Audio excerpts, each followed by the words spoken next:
التكبير.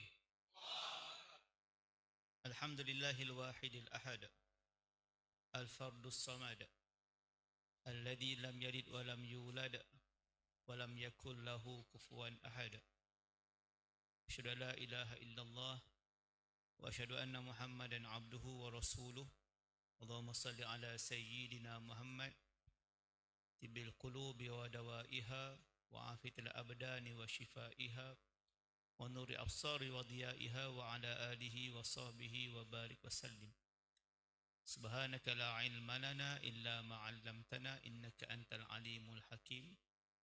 رب اشرح لي صدري ويسر لي أمري واحلل عقدة من لساني يفقهوا قولي.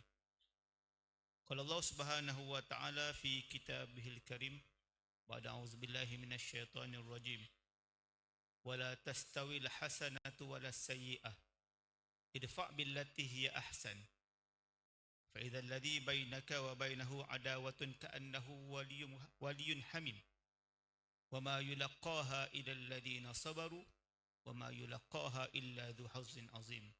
صدق الله العظيم. Surah Fussirat ayat 34 dan 35 yang bermaksud dan tidak sama di antara kejahatan dan juga tidak sama di antara perbuatan baik dan juga perbuatan jahat. Maka balaslah perbuatan jahat yang ditujukan kepadamu itu dengan cara yang baik. Maka sekiranya berlaku demikian, orang yang bermusuhan denganmu serta-merta seolah-olah menjadi sahabat yang karib. Dan sifat yang terpuji itu tidak dapat diberikan melainkan orang yang bersabar dan juga orang yang mempunyai bahagian ataupun nasib yang baik daripada kebaikan di dunia dan juga di akhirat. Terima kasih saya ucapkan kepada pengurusi majlis yang saya hormati lagi saya kasihi sahabat saya Cikgu Bat, aktivis politik penyelaras NGO Peta yang berkobar-kobar tadi bercerita tentang kenapa berlakunya dimensi politik sehingga pada hari ini yang juga menyebabkan PAS sebagai sebuah parti yang terbesar ahli parlimennya di dalam negara ini membuat tindakan-tindakan yang terpaksa kerana melihat kepentingan rakyat di hadapan. Tidak dilupai yang dipertua PAS kawasan Lipis iaitu Abang Roslan bin Zainal, Abang Said kita, Sekretariat Anak Pahang di Perantauan, Prof. Dr. Fadilah Razak, seluruh kepimpinan PAS kawasan Lipis, tuan-tuan dan puan-puan yang dirahmati Allah sekalian. Pertamanya marilah kita merafakkan kesyukuran kita kepada Allah Subhanahu wa taala kerana dengan kurnianya kita dapat bersama-sama pada malam ini untuk kita mendengar pelbagai penjelasan kepada isu-isu semasa. Dan pastinya saya sebagai pengganti kepada Timbalan Presiden PAS, ceritanya mudah saja. Semalam malam dia telefon saya. Dia kata, entah ganti anak. Kalau tak ganti, pendek nyawa. Pendek. Ni gurauan. Dia bukan Tuhan, maknanya gurauan. Sebenarnya Ustaz Tuan ni dia sukar nak minta bantuan orang. Tapi oleh kerana malam ini adalah malam penentu hayat PAS di dalam Perikatan Nasional. Kita pun tak tahu apakah keputusannya, tapi kita menunggu. Tapi yang kita faham, semua ketetapan daripada Allah Subhanahu wa taala. Jadi saya yakin dan percaya tuan-puan mahu mendengar penjelasan kenapa PAS mengambil tindakan sedemikian.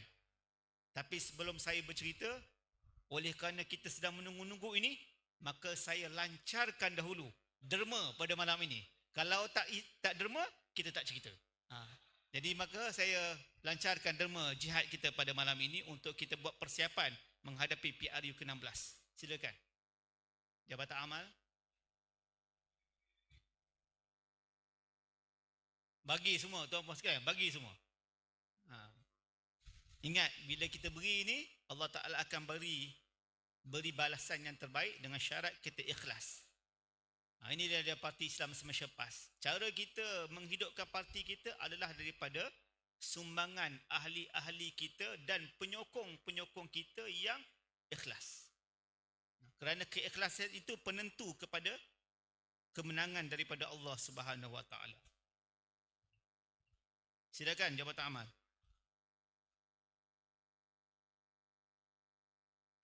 Baik. Tuan-puan sekalian, kita dah merasa bagaimana kerajaan madani memerintah negara. PAS di dalam Perikatan Nasional, pada mulanya kita mempunyai 74 ahli parlimen. Yang di mana ahli parlimen ini menggalas tanggungjawab untuk membawa suara rakyat di parlimen. Alhamdulillah, dalam keadaan kita diberikan kepercayaan kepada rakyat, we delivered. Kita laksanakan dengan baik. Kita berusaha menjadi pembangkang yang konstruktif, menjadi check and balance kepada kerajaan. Dan ia diakui oleh penganalisa-penganalisa politik dan beberapa rang undang-undang yang tidak popular di kalangan rakyat, yang mengenepikan kepentingan rakyat, tidak berjaya dibawa oleh kerajaan madani. Manakala rang undang-undang yang baik untuk rakyat, kita sebagai blok pembangkang bersama-sama dengan kerajaan. Ini janji Perikatan Nasional, iaitu kita membawa suara rakyat sebagai pembangkang yang konstruktif. Bukan pembangkang yang tidur atas jalan, semata-mata kerana tidak bersetuju dengan dasar dan polisi yang dibawa oleh kerajaan. Kita cuba bawa pendidikan politik kepada rakyat. Politik Islam. Politik Islam ni dia berteraskan kepada fact and figures. Dia bukan hanya berdasarkan kepada hearsay, dengar-dengar cerita. Melihat keadaan rakyat. Dalam keadaan kerajaan madani ini didukung oleh dua komponen terbesar, iaitu Pakatan Harapan dan juga Barisan Nasional serta rakan-rakan daripada Borneo, pembangkang perlu kuat. Kalau pembangkang bercempera sesama sendiri, bertembung sesama sendiri, ataupun parti di dalam pembangkang itu bertembung sesama sendiri, mana datangnya kemenangan ataupun kekuatan kepada pembangkang? Kita lihat tahun pertama kita sebagai kerajaan. Oleh kerana pembangkang ini terlampau kuat, walaupun kita tidak ada 1/3 pun dalam parlimen. Kerajaan ada 2/3, tuan-puan sekalian. Maknanya mereka bebas untuk menukar dasar-dasar yang memerlukan 2/3 daripada 222 ahli parlimen. Tapi kenapa mereka takut? Kerana ketakutan itu datang daripada pembangkang yang menyuarakan suara rakyat dengan efektif, dengan berkesan. Akhirnya 6 orang dibeli. 6 orang dibeli oleh kerajaan. Di situ titik pertama berlakunya titik kelemahan pembangkang. Daripada 74 tolak 6. Kita kurang. Kerajaan ada 2/3 majority. Kita bersabar. Kita teruskan agenda kita. Tetapi masa bertambah, masa berlalu, akhirnya dilihat berlakunya pertembungan demi pertembungan pada parti sahabat, iaitu Parti Bersatu. Tuan-puan sekalian, bila kita duduk dalam coalition, kalau satu parti tercedera, parti lain juga tercedera. Mana mungkin kalau satu parti itu tidak tercedera, parti lain boleh tengok sahaja. Ada kawan-kawan kita daripada Bersatu kata apa? PAS tidak boleh masuk campur hal Bersatu. Kita tak masuk campur hal Bersatu. Kita nak beritahu kalau pembangkang lemah, yang ruginya rakyat. Betul atau tidak? Itu asasnya. Kita mula melihat apakah ada Trojan horse yang dihantar oleh kerajaan ke dalam Perikatan Nasional. Sebab sebelum ini Perikatan Nasional berjalan dengan baik. Tenang. Tuan-puan sekalian, setiap kali sebelum parlimen kami buat pre-council dahulu. Setiap perbahasan yang kita buat, kita dah setuju dan kita mendapat maklumat daripada kalangan ilmuwan, kalangan profesional, kalangan teknokrat yang memberikan input kepada kita. Hatta kita mendengar juga pendapat dan pandangan daripada mereka-mereka yang tak menyokong kita, supaya pendapat dan pandangan mereka juga didengari. Sebab itu perbahasan kita di parlimen ini sesuai untuk rakyat. Jadi apabila berlakunya kegusaran dan perpecahan ini, dia mengganggu rentak pembangkang.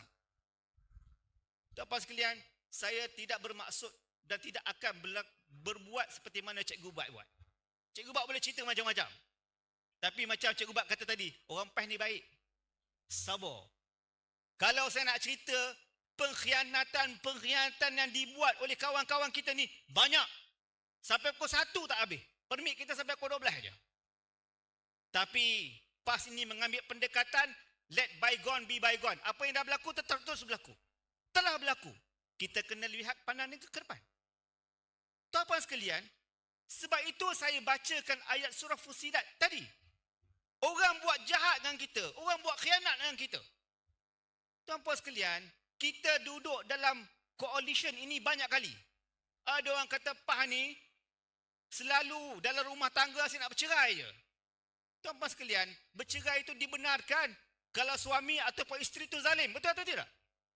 Kalau kawan kita ini zalim, menipu kita, khianat kita, takkan kita nak duduk diam saja? Tapi tindakan yang diambil mesti berteraskan kepada fakta.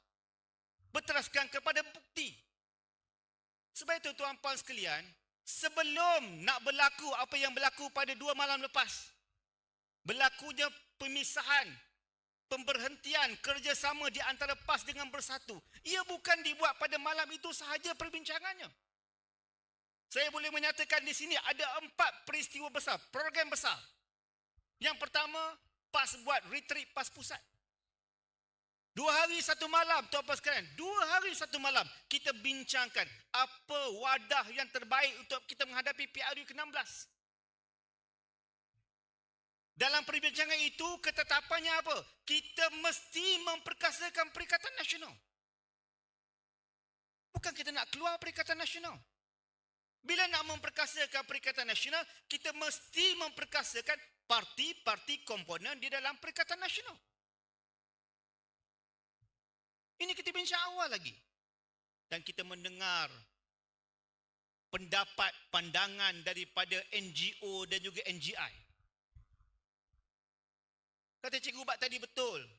Sepatutnya orang politik ini fikir pasal rakyat. Bukan NGO, NGI yang memikirkan pasal kami. Bukan rakyat yang perlu memikirkan pasal kami. Sebab rakyat memberikan kepercayaan kepada Perikatan Nasional untuk membawa suara rakyat ke parlimen. Ini peristiwa besar. Bila kita bawa dan kemudiannya dituntaskan di dalam muktamar PAS Pusat, usul daripada perwakilan PAS Pusat mengatakan PAS mesti mengetahui Perikatan Nasional. Sebab apa? Sebab memang terbukti PAS kuat. Kita telah memberikan laluan kepada Bersatu. Lama dah kita bagi laluan. Bagi laluan kepada kami pula. Alhamdulillah, berlakunya peralihan kuasa. Kemudiannya, kita buat pula mesyuarat PAS Pusat. Kita bincang lagi. Okey, kalau peralihan kuasa ini telah berlaku, alhamdulillah, lancar. Bawa kepada episod kedua. Kita tak boleh 4 orang saja. Tuan-puan sekalian, dalam PRU ke-15, PN bukan 4 parti komponen, lebih daripada itu. Termasuk parti daripada Borneo. Sekarang ini kita 3-4 parti sahaja. PAS, Bersatu, MIPP dan juga Gerakan. Maka kita perlu memperbanyakkan lebih ramai parti-parti lain di luar sana, termasuklah kawan-kawan daripada NGO dan juga NGI. Kita mesti buka pintu seluas-luasnya. PN perlu jadi inklusif, bukan eksklusif. Kita tak bincang pasal pembahagian kursi. Ajak dulu parti itu bersama dengan kita. Kita ada parti Pejuang. Kita ada parti Bersatu. Kita ada parti Berjasa. Dan pelbagai parti-parti lain. Kita usahakan. Perkara itu dibawa masuk di dalam mesyuarat tertinggi Perikatan Nasional. Tuan-tuan sekalian, pada waktu itu ada 4 parti yang nak masuk Perikatan Nasional. Sewaktu PAS menjadi pengurusi Perikatan Nasional. Tapi bila kita bawa, mereka tolak. Sebab dalam Perikatan Nasional ini, ikut perlembagaannya, dia mengikut peraturannya, peraturannya ialah perlu kepada pengundian. PAS ada 8 undi, Bersatu ada 6 undi, MIPP ada 4 undi, Gerakan ada 4 undi. Kalau kita buat undian nampak tak cantik, kita minta konsensus. Bersatu tak terima. Sebab itu kami merasai ada sesuatu yang berlaku. Macam yang dikatakan oleh Cikgu Bat tadi, kalau mereka tak bersetuju dengan parti-parti kecil ini, kenapa mereka melaksanakan IPR? Kenapa mereka tubuhkan IPR? Ini elemen-elemen Trojan horse yang PAS lihat. Maka oleh kerana perkara itu berlaku, ditambah pula dengan internal konflik yang ada dalam Bersatu, diberhentikan, digantung, dipecat 19 ahli parlimen daripada Perikatan Nasional. Bayangkan dalam keadaan kita sedang berperang ni, kita terpaksa tukar general. Daripada Larut pergi ke Kemaman. Tengah perang ni, terpaksa tukar general. Dalam keadaan terpaksa. Sebab apa? Sebab kawan kita ni menjahat. Bersatu menjahat. Dia tak nak Hamzah. Dia tak nak Larut. Maka kata tak apa, tak nak Larut, kita gantikan mesti daripada PAS.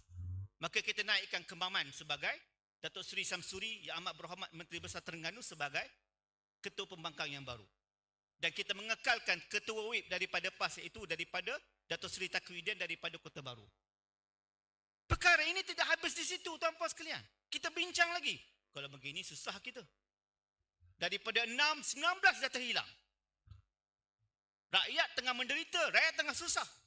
Kita tak mahu rakyat terganggu kerana masalah dalaman kita. Maka kita angkat perkara ini kepada Majlis Syura Ulama. Majlis Syura Ulama pula, tuan-tuan sekalian, dia bukan hanya mendengar maklumat daripada AJK PAS Pusat. Dia ada pengkaji-pengkaji dia. Mesyuarat Majlis Syura PAS Pusat membentangkan satu kertas kerja bagaimana tindakan ta'awun ataupun tahaluf siasi PAS menghadapi PRU ke-16. Dibincangkan secara tuntas. Akhirnya tuan-puan sekalian, pembuat dasar PAS ini membuat ketetapan yang diserahkan kepada AJK PAS Pusat untuk bersidang, untuk meneliti pendapat-pendapat yang telah dipersetujui dalam Majlis Syura Ulama. Itu yang kami bersidang pada malam tersebut. 2 malam lepas. Kita membincangkan apa yang telah diberikan ketetapan oleh Majlis Syura Ulama dan akhirnya secara sebulat suara kita memberhentikan hubungan kita dengan Bersatu.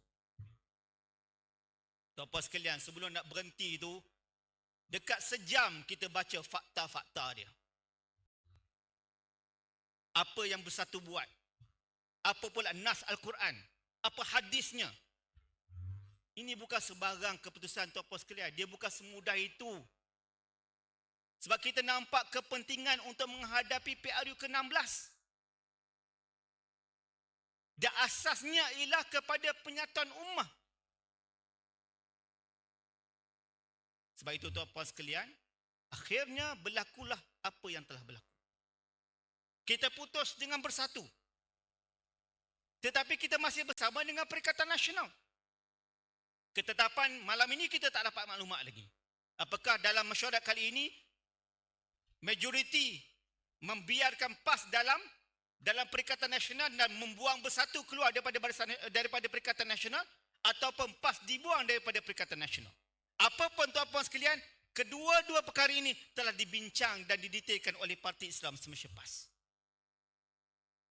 Tuan-puan sekalian, PAS ni bukan parti baru.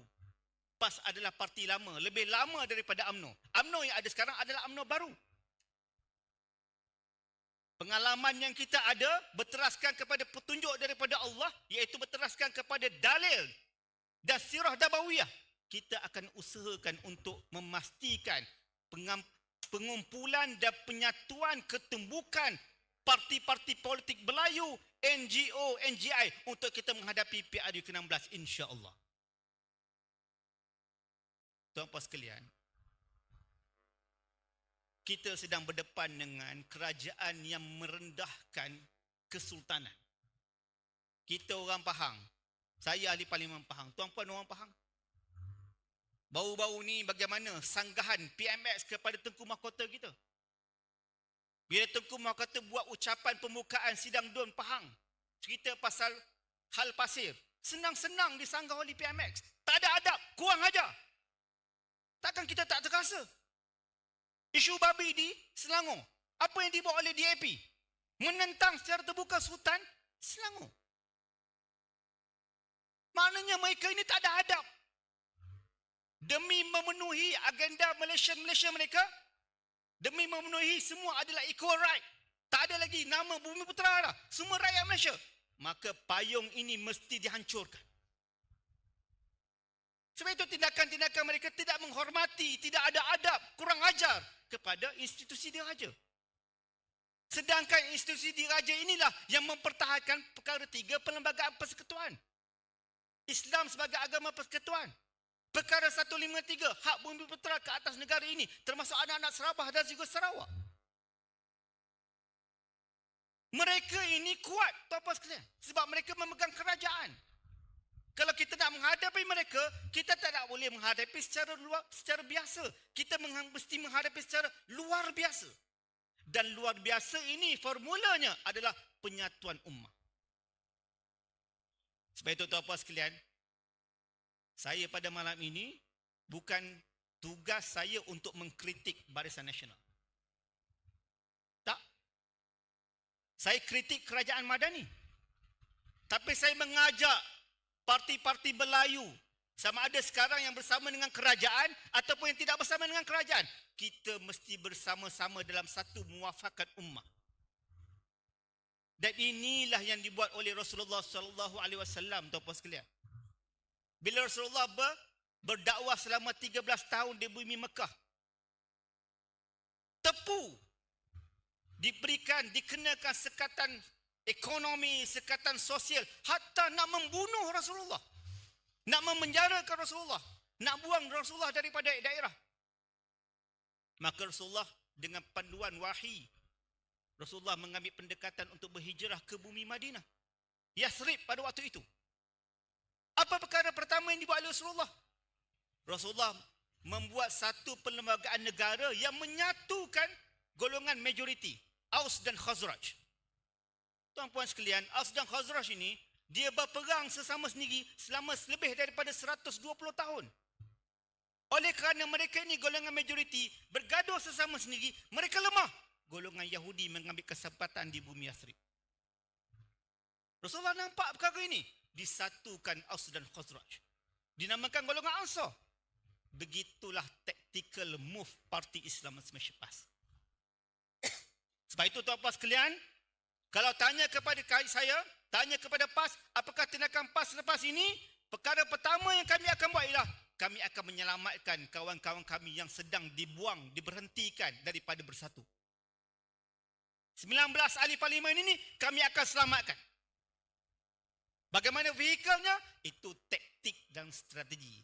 Kalau saya cerita kat sini, tak jadilah taktik. Betul atau tidak? Tapi jangan bimbang, kita akan tarik. Dan saya sedang meneliti permohonan Cikgu Bat untuk menjadi setiausaha politik saya.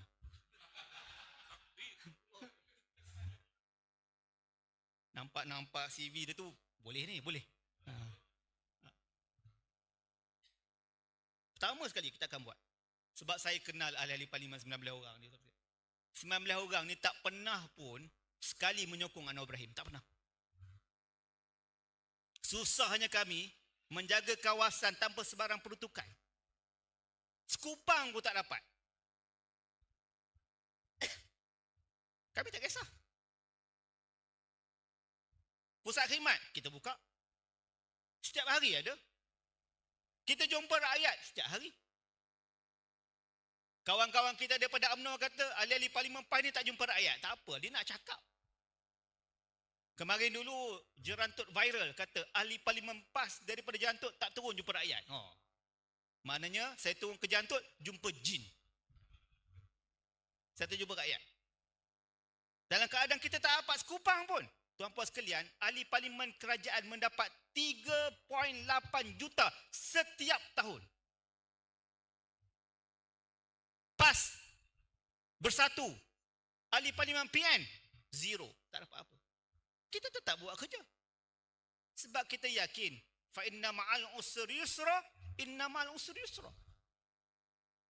Ahli-ahli parlimen ini bekerja pagi, petang, siang, malam. Tiba-tiba dipecat, tiba-tiba digantung, tak bertali. Kami akan selamatkan. Itu janji PAS, kami akan selamatkan insya-Allah. Itu perkara pertama kita akan buat. Kedua, kita tengok kawan-kawan kita daripada NGO, daripada NGI, tak pernah rasa susah berjuang untuk rakyat. Bawa memorandum kepada ahli parlimen, bagi maklumat kepada ahli parlimen angkat pula dalam parlimen. Ini semua kerja daripada kawan-kawan NGO dan juga NGI. Kami akan selamatkan NGO dan juga NGI ini untuk bersama dengan kami berdepan dengan PRU ke-16 insya-Allah. Dengar sini Anwar Ibrahim. Dengar sini Anwar Ibrahim. Kali ini kamu tidak akan menghadapi pembangkang yang biasa. Kamu akan menghadapi pembangkang yang luar biasa. Yang kali ini kami bukan sekadar parti politik saja. Kami akan datang dengan NGO dan juga NGI. Yang mereka ini semua akan mewarnai kursi-kursi parlimen di dalam Dewan Parlimen insya-Allah. Tuan-puan sekalian, macam mana cerita pun kita kena menang pilihan raya, betul tidak? Nak menang pilihan raya ni dia bukan boleh ceramah je. Dia kena mengundi dalam pilihan raya. Tuan-puan sekalian, peratusan pengundi Melayu yang keluar dalam PRU ke-15 adalah lebih kurang 65% sahaja. Sedangkan kawan-kawan kita daripada bangsa Tionghoa 98% keluar mengundi. Tuan-puan sekalian, satu perkara yang menakutkan saya dan juga ahli-ahli parlimen yang lain ialah sekarang ini dimomokkan kepada rakyat yang ahli parlimen ini semua jahat. Ahli parlimen semua jahat. Ahli parlimen dapat allowance 25,700, banyak. Berbanding dengan kami yang kerja puluh tahun, dapat sikit. Kamu dapat sikit, kamu bagi isteri kamu, anak-anak kamu. Kami dapat banyak, semua kepada rakyat. Dulu, tuan-puan sekalian, saya ni kerja minyak dekat syarikat minyak international, syarikat minyak antarabangsa. Banyaklah duit. Seronok hidup. Nak makan apa pun boleh. Rasa nak makan daging, makan daging. Rasa nak makan wayu, makan wayu. Rasa nak tukar kereta, tukar kereta. Bila jadi ahli parlimen ini, nak makan daging, kira dulu. Cukup bajet ke tak? Ikut mana? Makan ikan pelaling lah. Tuan-puan sekalian, susah. Tukar cara hidup. Anak-anak nak beli apa-apa pun, hati-hati, ayah ada bajet. Nak beli buku je. Baru-baru ni mereka pergi PBA KL. Kita tu boleh. Pesta Burata saya pergi. Saya bagi bajet seorang RM100. Isteri saya bagi seorang RM100. Pergi beli buku. Buku tak apa. Biar kita miskin duit, biar kita miskin harta, jangan miskin dengan adab, jangan miskin dengan ilmu. Tuan-puan sekalian, susah. Dan kalau kami susah, apatah lagi rakyat di bawah susah. Sebab itu tuan-puan sekalian, kita perlu memastikan anak-anak kita ini keluar mengundi. Sebab bila dikatakan semua ahli politik ini jahat, maka anak-anak Melayu kita ini akan mengatakan, apa guna aku mengundi? Kalau aku mengundi pun aku dapat ahli politik yang jahat.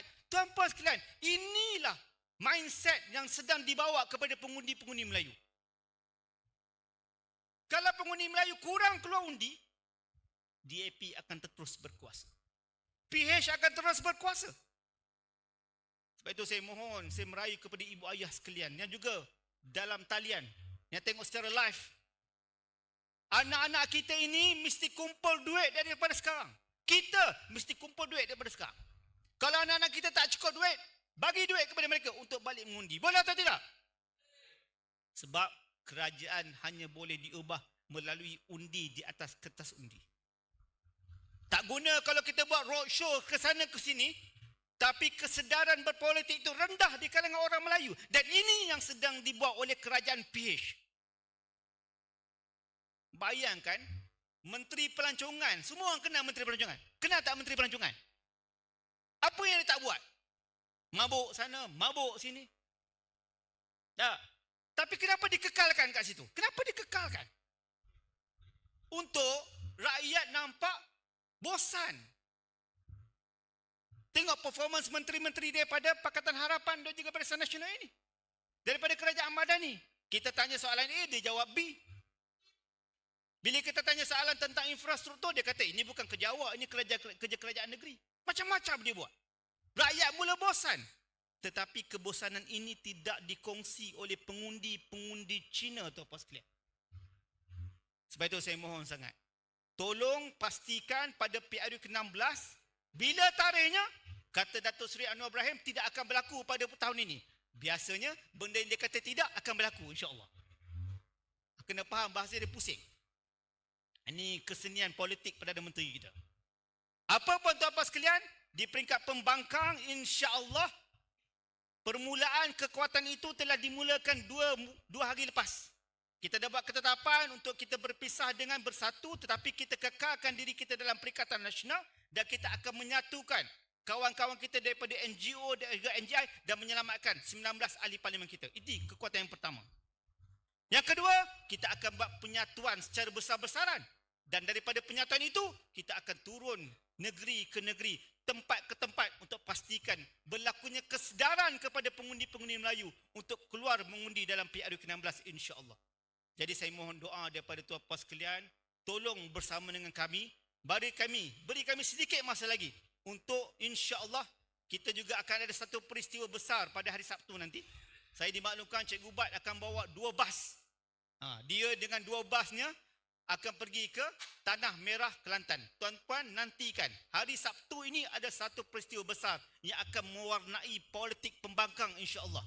Dan ini di antara kawan-kawan kita yang kita akan satukan di dalam perpaduan ummah ini untuk memastikan ketumbukan pembangkang menghadapi PRU ke-16. Jadi saya mohon doa daripada ibu ayah sekalian, tuan-puan sekalian, pastikan pertama anak-anak kita kembali mengundi.